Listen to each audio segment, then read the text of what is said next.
Каково это жить в городе, когда летом температура воздуха в тени 40 градусов? Как жить и вести свой быт, хозяйство, растить детей и мечтать в такой жаре? Экстремальная высокая температура высушивает местные водоемы. Почему люди остаются тут жить и никуда не хотят уезжать? Почему они не могут представить себе иных условий для проживания?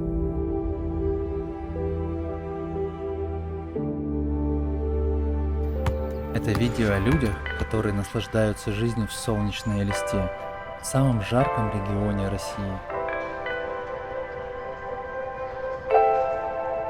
Меня зовут Циден, а это мой сын Даня. Элиста – мой родной город, где я провел свое детство.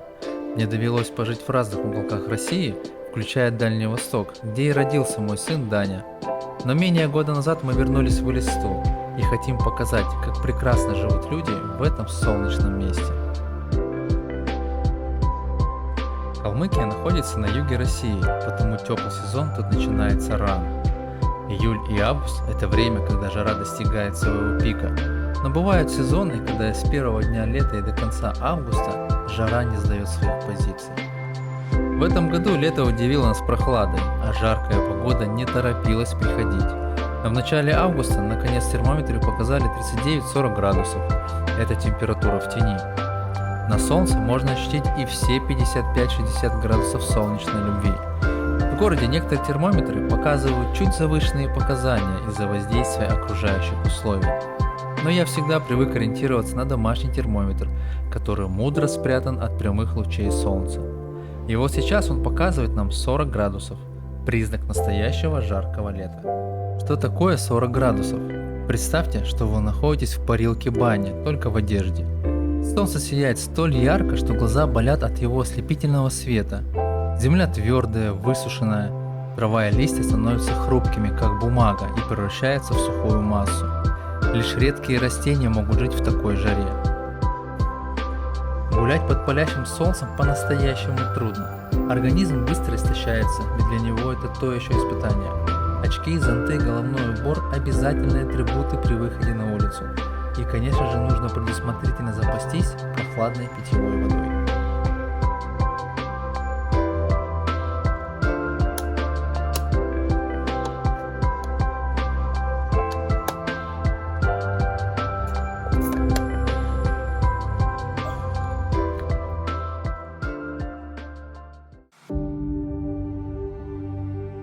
Рассвет. Солнце только встает из-за горизонта.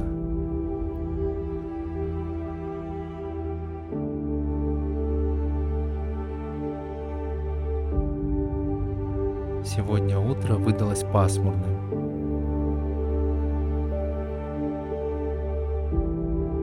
Пока не наступила знойная жара, можно посвятить время утренним ритуалам и заложить основу успешного дня.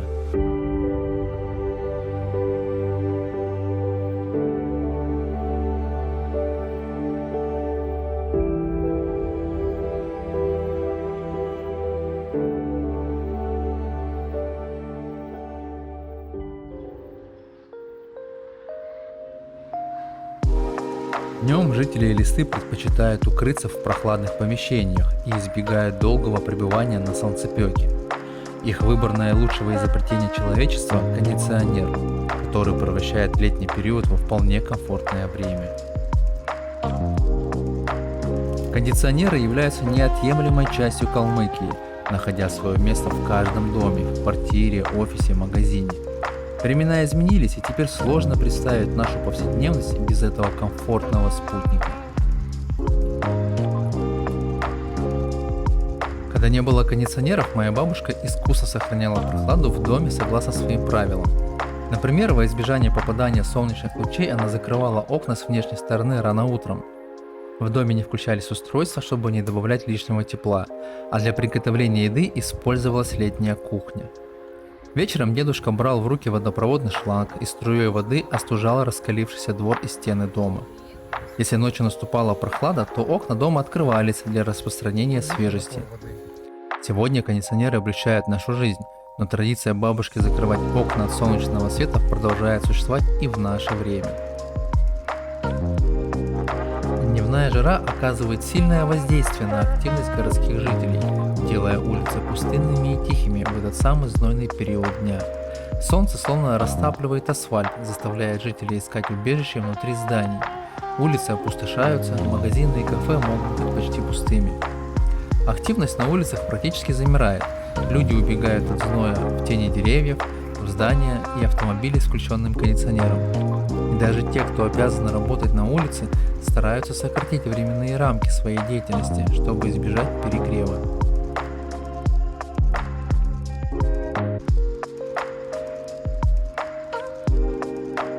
Вечером, когда зной дня постепенно уходит, город наполняется жизнью. Жители с удовольствием выбираются из своих укрытий, чтобы насладиться прохладой и свежим воздухом. В это время, когда солнце уже скрылось за горизонтом, улицы начинают наполняться людьми, стремящимися провести приятное время на свежем воздухе. Парки и скверы становятся популярными местами для вечерних прогулок. Детские площадки заполняются смехом и радостными возгласами.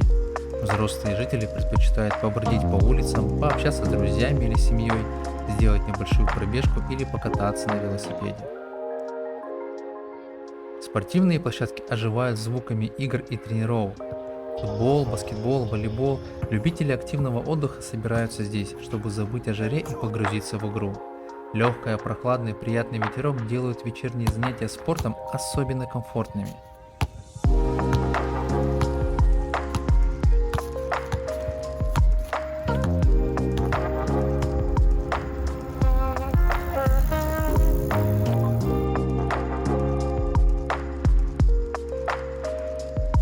Ресторан с террасами и уютные кафе становятся популярными местами для ужина на свежем воздухе.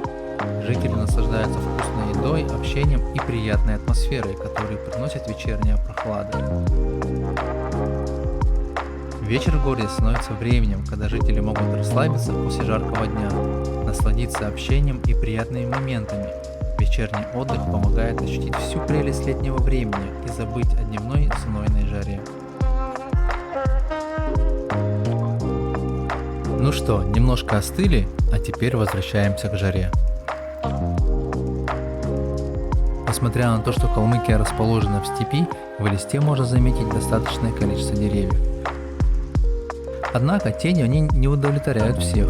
Заботливые автолюбители всегда стремятся укрыть свои машины от палящего солнца.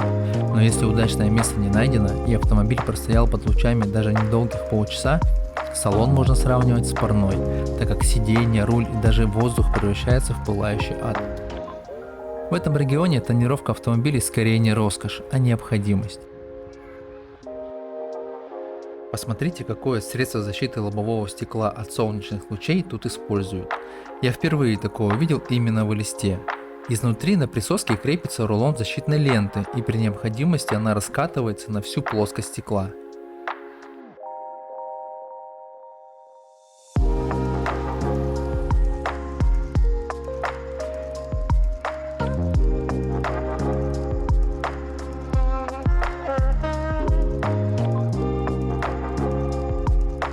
Конечно, в жаркую погоду никуда без воды.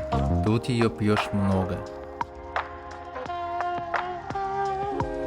Даже очень много. Даню можно считать большим водохлебом. Воду он обожает пить и в умеренную погоду.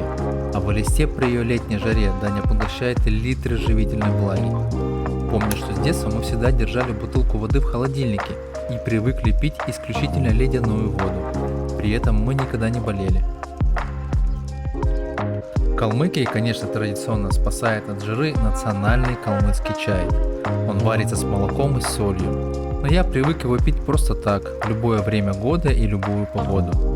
Кстати, напишите в комментарии, пробовали ли вы калмыцкий чай ранее. Следующим средством по борьбе с жаждой является арбуз.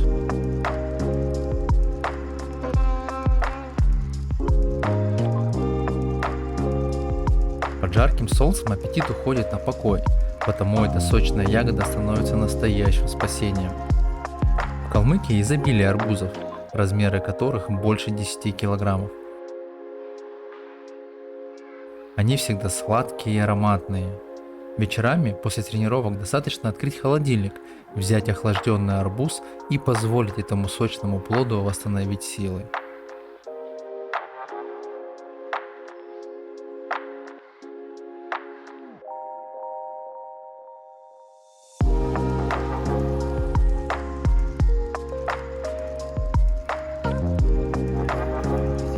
Итак, еще один день подходит к завершению. Он был жарким, солнечным и насыщенным на события.